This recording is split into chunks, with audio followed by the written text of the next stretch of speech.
Hi everyone, thanks for joining me back here at Learning Curve Acres. Today we're in the kitchen and I've gotten a little bit behind on a few things.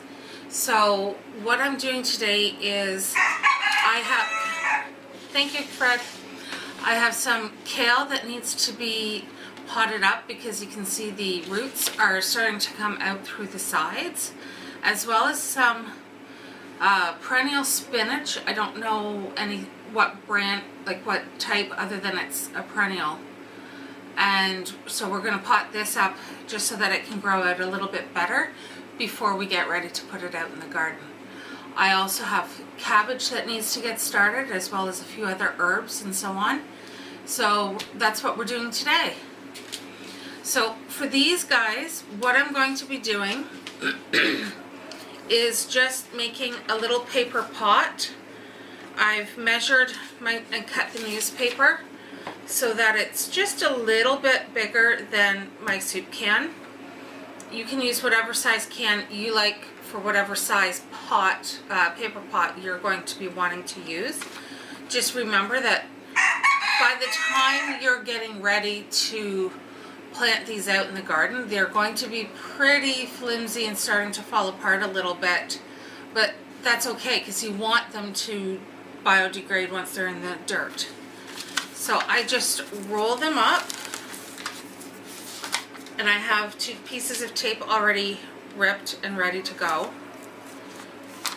I just use a bit of painter's tape there on the side to hold the seam down, and then I just fold over the bottom nice and easy.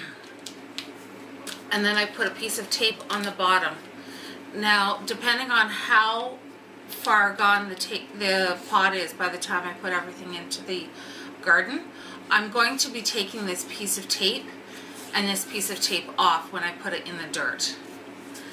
And quite often the bottom is just about ready to rot off anyways, so it's not a big deal.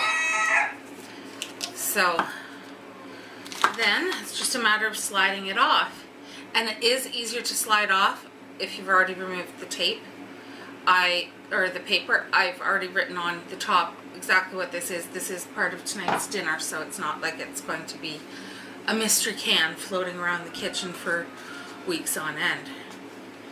So I have an old Jiffy lid from one of their little planting things. The bottom had cracked and fallen apart last year, but the dome was still good. And I will recycle something until it's no longer feasible to do so. So I already made up a few of these pots, so I'm just going to put a few in here. What I do next is I do have some potting mix already all ready to go, so I will fill these most of the way up.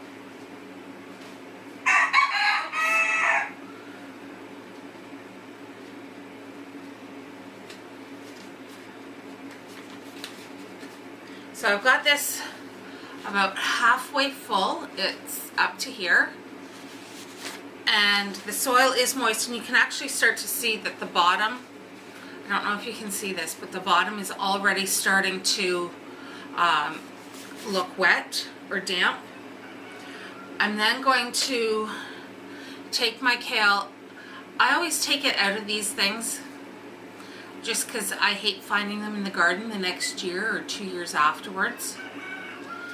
And this one's looking a little sad, so I'm pulling the 2 weakest ones out. I'm not worried about the fact that I'm losing precious kale. I can always start more, and it's just going to get fed back to the chickens, so it's not a big deal for me. As far as the chickens are concerned, it's just extra treats for them. And if you ask them, they're always ready for some extra treats. They always act as if they haven't been fed all day when you take dinner out to them. So I have my potting soil just on the bench beside me here.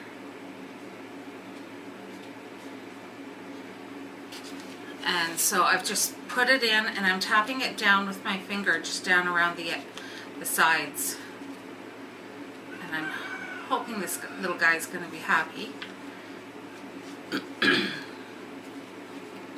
So I had watered the pods that they were growing in, the Jiffy pods that they were growing in beforehand. And then the soil itself is moist. So right now I don't have to worry too much about actually watering it, and I'll do that later. So I'm just going to put that to the side and then put these into a dish over there for the chickens. Alright, so I'm going to continue doing this with the kale. I also have spinach that has to be done. I'm going to be doing, so I'll do the exact same thing with the spinach. Exactly the same.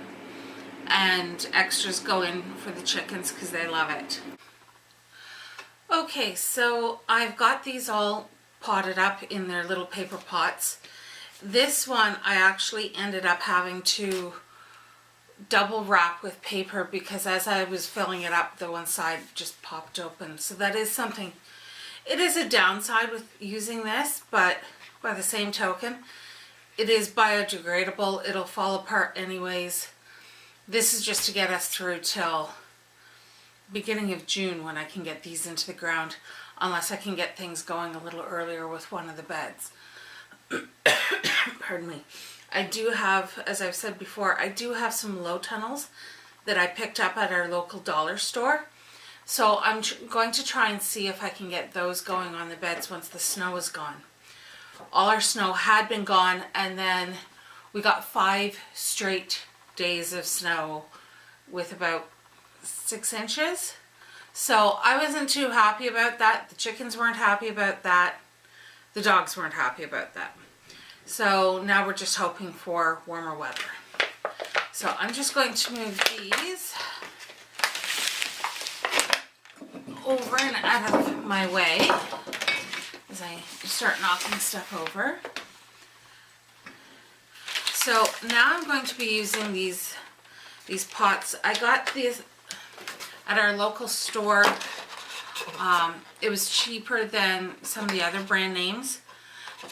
But one thing I've noticed is that the little coir plugs that come with it, they didn't really expand as much as they were supposed to. So I think I'm going to just, some expanded beautifully and some didn't. So I think what I'm going to do is just kind of muck them up a bit, put a little bit of dirt in on top anyways, some of the potting soil, and then put the seeds in from there.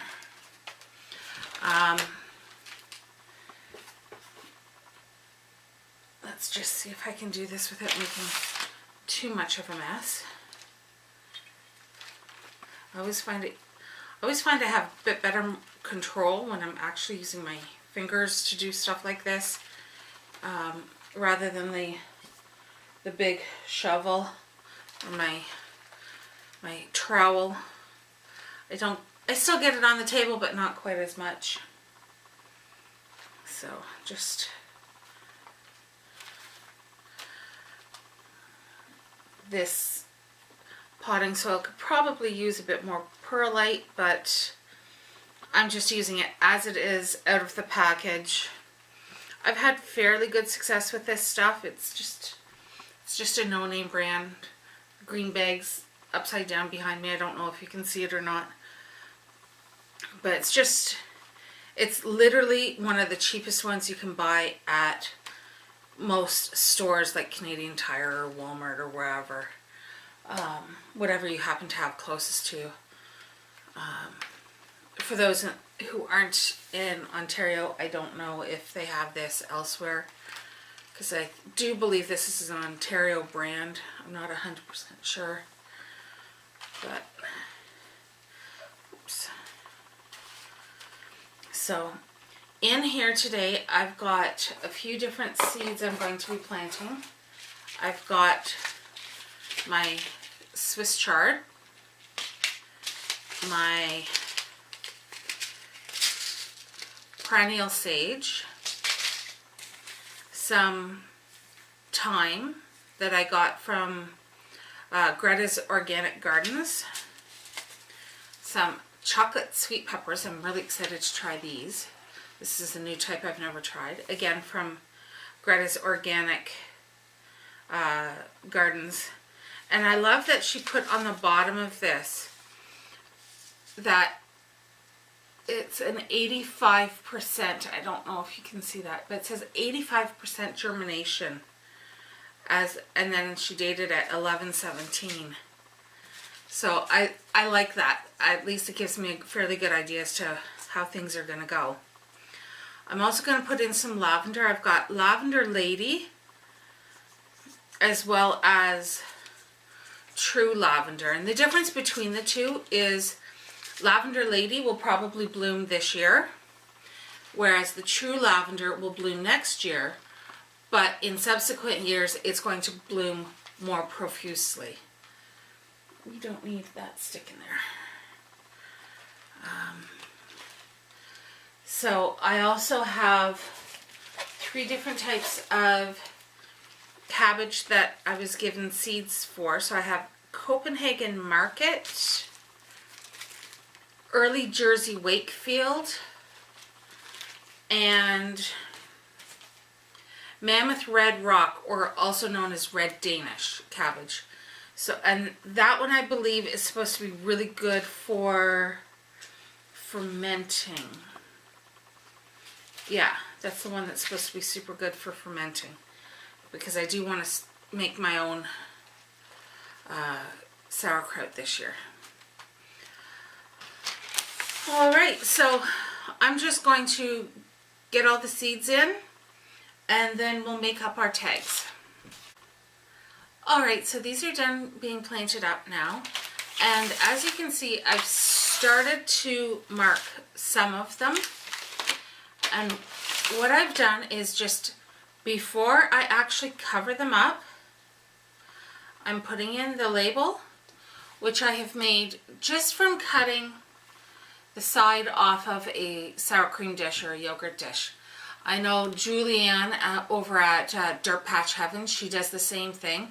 It's a great way to recycle containers we already have and make great, very legible markers that don't fade.